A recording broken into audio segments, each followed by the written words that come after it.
Laidą pristato Salmo, didžiausios žūklės parduotuvės Lietuvoje. Salmo, žvejok su malonumu.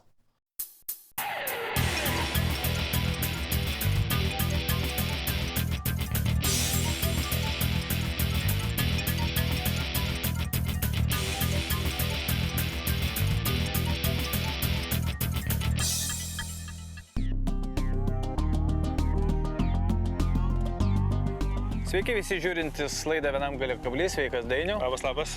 Na, mes šiandien vėlgi su Dainium tęsim spiningavimą. Jeigu pamenate, gaudėm lydekas, nuo krantą gaudėm iš katerio starkius, o šiandien mes norime skirti dėmesį mažiem masalam. Vis dėlto vasara, tas metas, kai daugelis gaudo ešerius, tačiau su džigavimu daug kas pabaigia, vandens telkiniai tampa apžėlę. Bet ešeriai ten gyvena. Tai kaip iškrapštyti ešerius, kaip pabandyti ištraukti juos iš žolynų nedideliuose vandens telkiniuose. Apie tai šiandien mūsų laida, lengva valtis, geras kompanionas ir žinoma visa tai netrukus.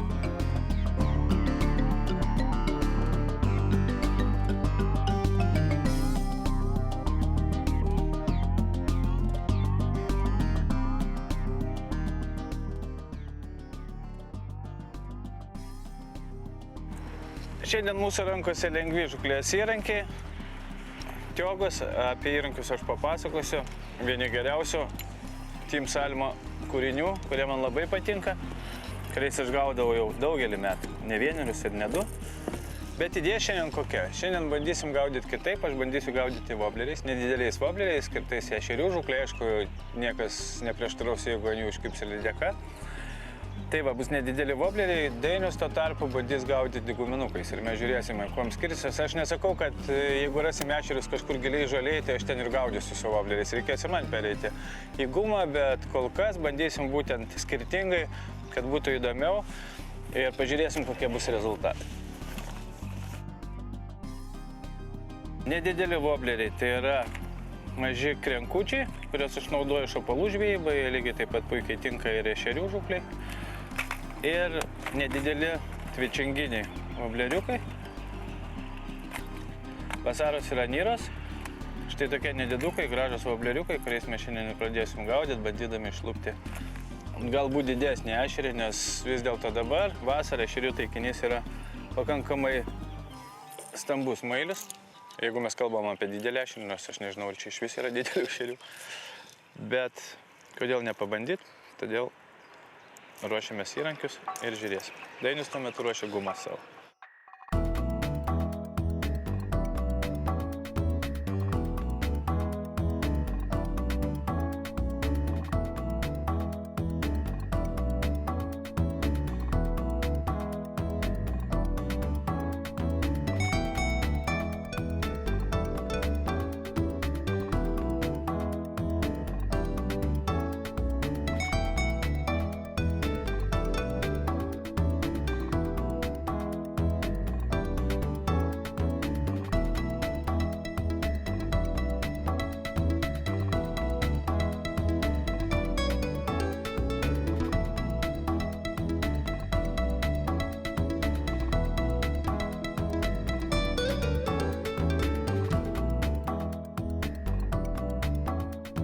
Nu va, pirmas ešerys ir aš, kaip matėte, pakeičiau įrankį iš visą, nes aš papasakosiu, ką daryti su wobleriais, norint gaudyti vasarą, bet iš principo teko pakeisti įrankį, nes pamačiau, kad į viršų ešeriai nežiūri, o aš gaudžiau woblerių, kuris dirba paviršių, neria iki metro ir ešeriai nereagavo. Teko įsidėti krenkutį, kad prašluoti giliau, nes šia gilis apie 2–2,5 metro ir pirmų metimų toks vasarinis gražus ešerys, mes jį paleidžiam. Bet įrodymas, kad ešerių yra, reikia mąstyti, kaip juos paimti. Tai krenkutis, aišku, turintis štai tokį ilgą ir nuobodų liežuvį, jisai užeina kur kas giliau negu tvičinginis wobleriukas. Jis dirba aktyviau, jo padavimas visai kitoks ir iš karto pirmas metimas, pirmas ešerys. Vadinasi, ešerių yra, jie priglūdė prie dugno, dar į viršų nežiūri. Nors aš labai tikiuosi, kad mes pagausim juos ir tvičingų, nedidelių voblerių, nes idėja kokia, reikia rasti, kur šokinėja mailius. Ten, kur šokinėja mailius, ten bus ešerys.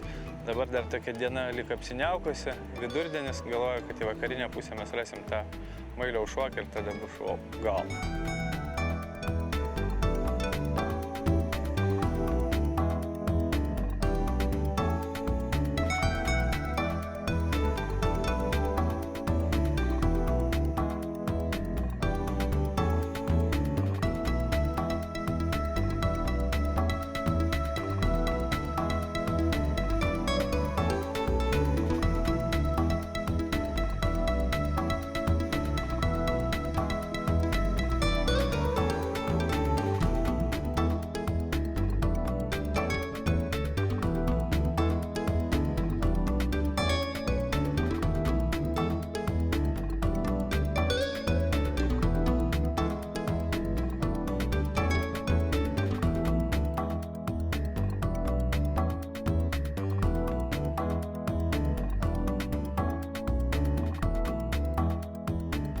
Nu va, Dainiaus ešerys ant gumos, bet vėlgi nedžigaujant, o pakankamai agresyviai pravedant. Pažiūrėkite jo pravedimą, pakankamai aštrus gumos išmetimas. Labai ryški spalva gumos ir visai gražus ešerys, rezultatas 1-1 wobleris prieš gumą. Žiūrėsim, kaip bus toliau. Bet aš dar kartą sakau, Dainius irgi nedžigauja, jisai bando pravesti panašiai kaip woblerį, agresyviais šuoliukais, tokiais, kad ešerys neišlaikytų ir čiuptų. Viskas liuks, tęsim toliau, ieškom didesnių ešerių.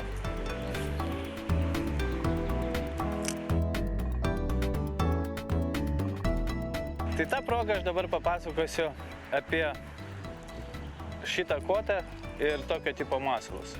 Parodysiu, kas yra pravedimas. Visų pirma, mes turime pravesti masalą taip, kad jisai nebūtų žodžiu, nevesti taip, kad kaip vedam, va taip, tą woblerį ir vedam. Ne, tai yra vis dėlto, kad ir mažas wobleris, tačiau tai yra tvičingas, tvičinginis wobleris ir jį reikia išmušti.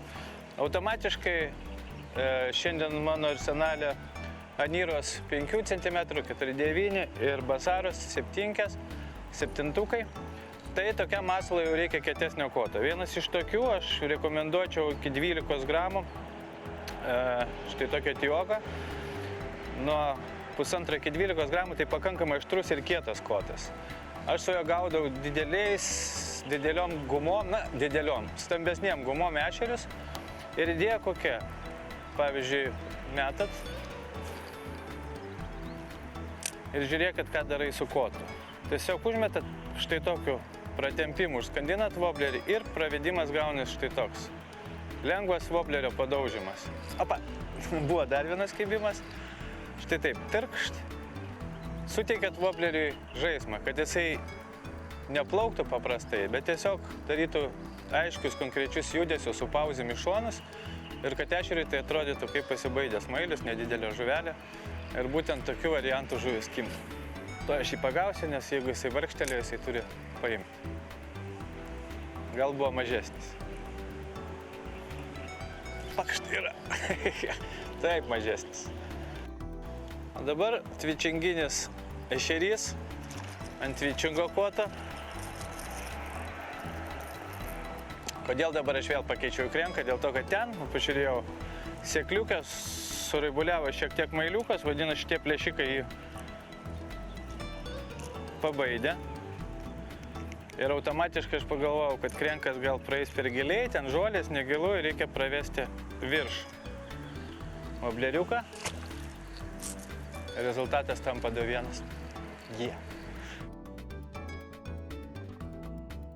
Žvejant woblerių lygiai taip pat svarbu kaip ir guminukų, kad reikia keisti spalvas. Išties dydžius modelius ir spalvas, nes taip jau būna, kad atrodo, va, pagalvojau, vieną, antrą ešerioką ant to pačio ir turėtų būti ir paskui, jeigu ramybė, pauzė, vis dėlto ne veltui tos spalvos yra kūriamos, ne veltui jos yra daromos, bandomos pačios įvairiausios, dėl to tikrai reikia keisti spalvas ir pačiam darosi daug įdomiau, kad galvoja, gal dabar šitos, gal šitos. Aišku, nuo apšvietimo viskas priklauso, bet padirbėti su spalvom ir rasti tai dienai geriausia, ešerio mėgstamiausia spalva, tikrai verta.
Nu va, viskas čia vyksta puikiai. Kol kas, aišku, norisi didėti su ešeriais, bet kokie yra, tokie yra visai tokie vasarai smagus. Tuo labiau, kai gauni per nagus, fantastika. Dainius va irgi lygiai taip pat gražiai traukia su guminuku. Bet iš tikrųjų idėja kokia, kad galima labai gražiai gaudyti vasarą iš valties, nedidelėme vandens telkinyje. Palei žuolę, štai tokia žuvis ir sakyti, kad jo, viskas gerai. Kibimų mes turim pakankamai daug, smūgių per nagus pačių įvairiausių, patempimų, trinktelimų, barkštelėjimų ir tai yra labai gerai. Nu va, jeigu kalbėt apie voblerius, kuriais aš šiandien gaudau, kaip matėte, Dainius irgi pagavo gumą, apie gumą gal Dainius pats papasakos antroji daly. Šiandien pirmą dalį pabaigdamas noriu atkreipdėmėsi, kaip matėte, aš varijuoju kotais. Tai yra, naudoju ir tą twitchinginį, kai rodžiau kaip aktyviai ir labai lėtai masalą paduodu krenkučių.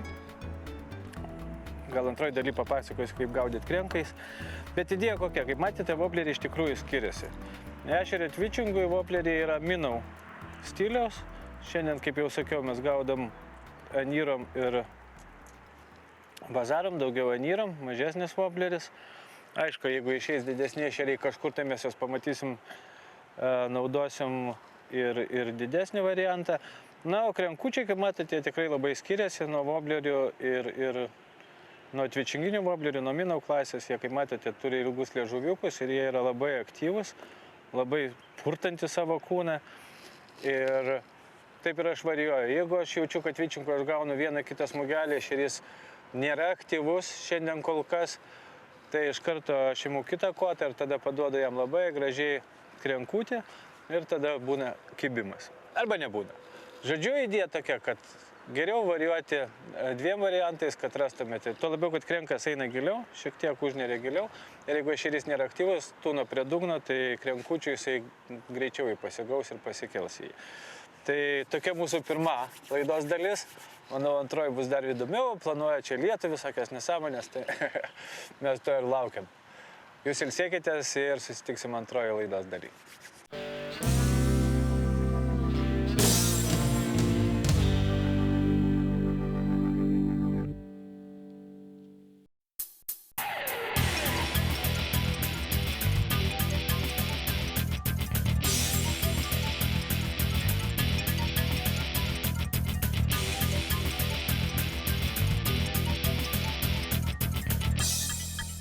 Sveiki sugrįžę, šiandien mes su Dainim tęsim savo žūklę nedideliais masalais, vobleriais ir guminukais. Šiandien mūsų tikslas ešeriokai, nedideliam vandens telkiny, pasismaginti, parodyti, kaip vasarą galima atostogauti.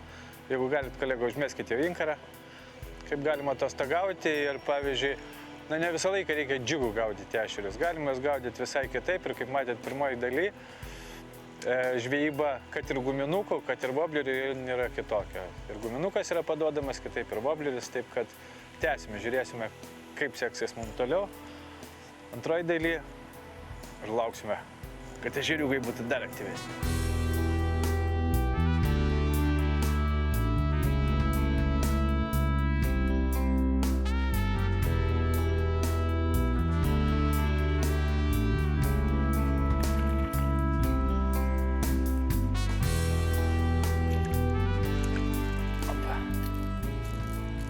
Va, žodžiu, tokių ešerių, kur žmonės priluptų pilną rūkyklą ir sakytų, kokie skanūs. Galim šiandien pagauti daug, tai aš dėl to noriu papasakoti apie kitą techniką, apie kranką. Pirmoji laidoje daly aš papasakau šiek tiek apie twitchingą, tai yra agresyvų woblerio vedimą, iš mino woblerio kaip padaryti gyvą. Tai krenkiukai naudojami kiek kitokie kotai, iš tikrųjų jie turėtų būti minkštesni, kaip šiandien aš naudoju smalgėjimą. Tai pakankamai universalus kotas, skirtas ir mažam džigui, bet jis yra daug minkštesnis negu tas kietas iki 12 gramų. Čia yra tik tai iki 4,5 gramų. Automatiškai kotas įsilenkia ir jau juo nebevyksta jokia animacija, nes ir masalas netoks, kad animuoti. Tiesiog yra krenkiukas metamas štai taip. Kadangi jis jau pats yra agresyvus, tai nereikia su jo, kaip aš rodžiau, taip su wobleriu mušti. Tiesiog yra gražus patempimas, štai taip gražiai pravedat meškerykočiu, surenkat valą. Toks stop and go, arba galima iš viso vynioti.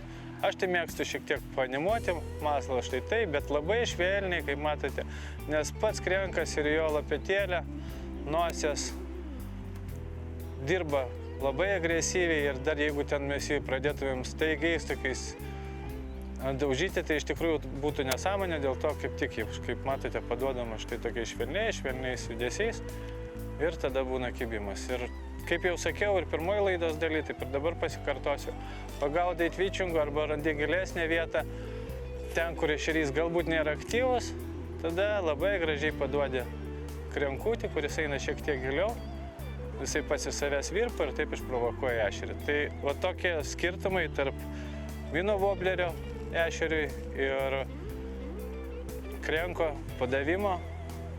Ir lygiai tas pats galioja lydekom, nes lygiai taip ir lydekos gaudamas, tik tai viskas turėtų būti stambesnio.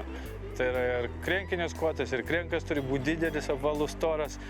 Ir aišku, mino wobleris turi būti 10-12 cm. Bet plėšrūnų taisyklė galioja tokia, kad šiandien aš turiu 2 savo mėgstamiausius kotas, smalgėjimą ir tiogą.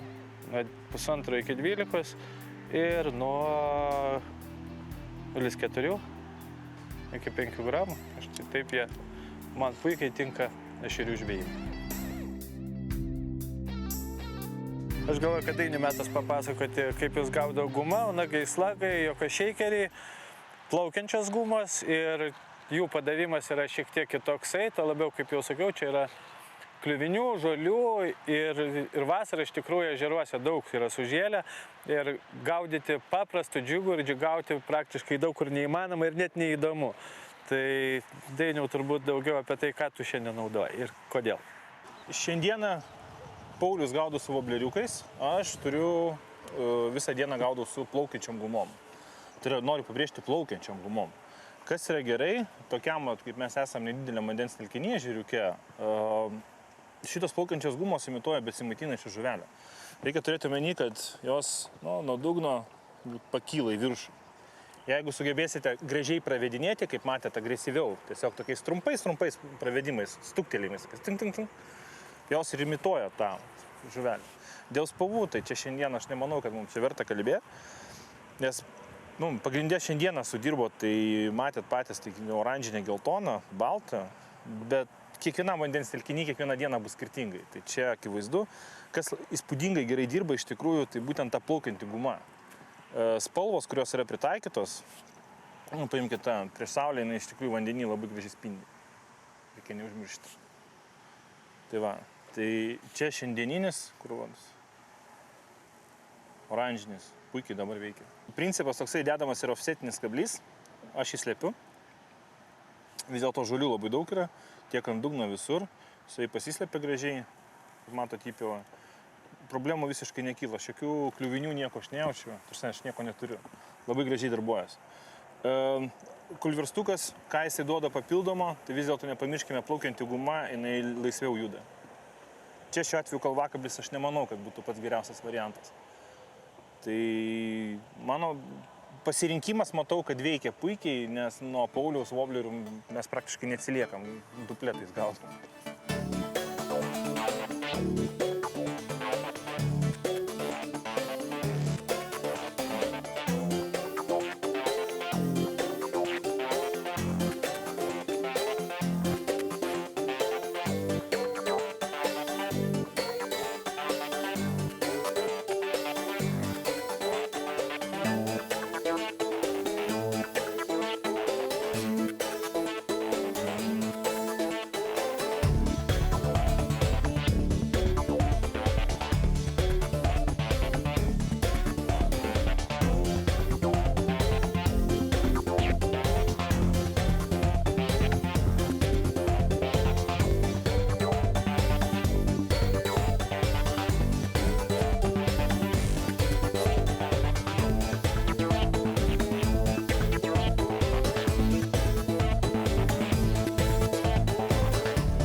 Matėt šitą nesąmonę?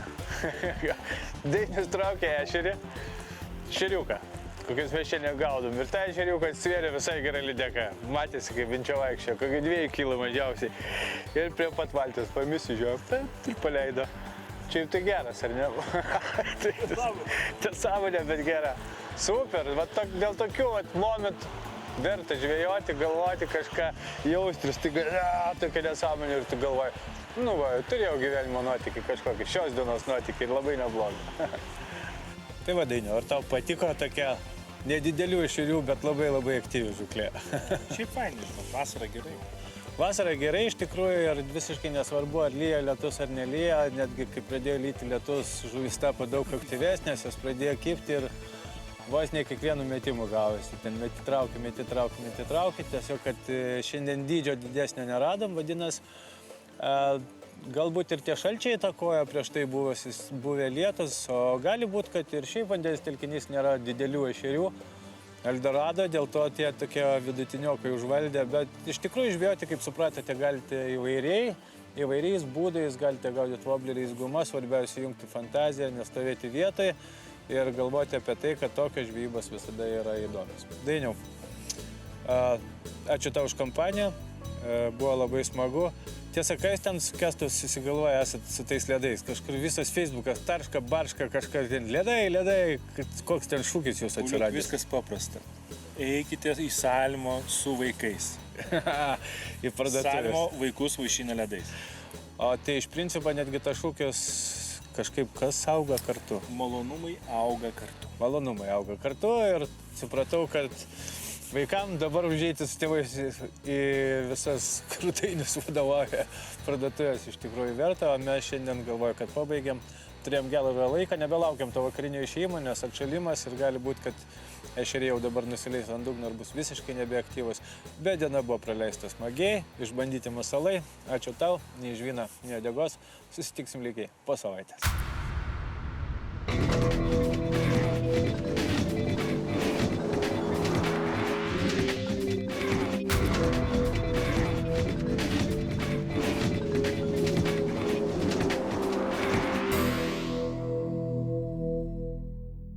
Laidą pristato Salmo, didžiausios žūklės parduotuvės Lietuvoje. Salmo, žvejok su malonumu.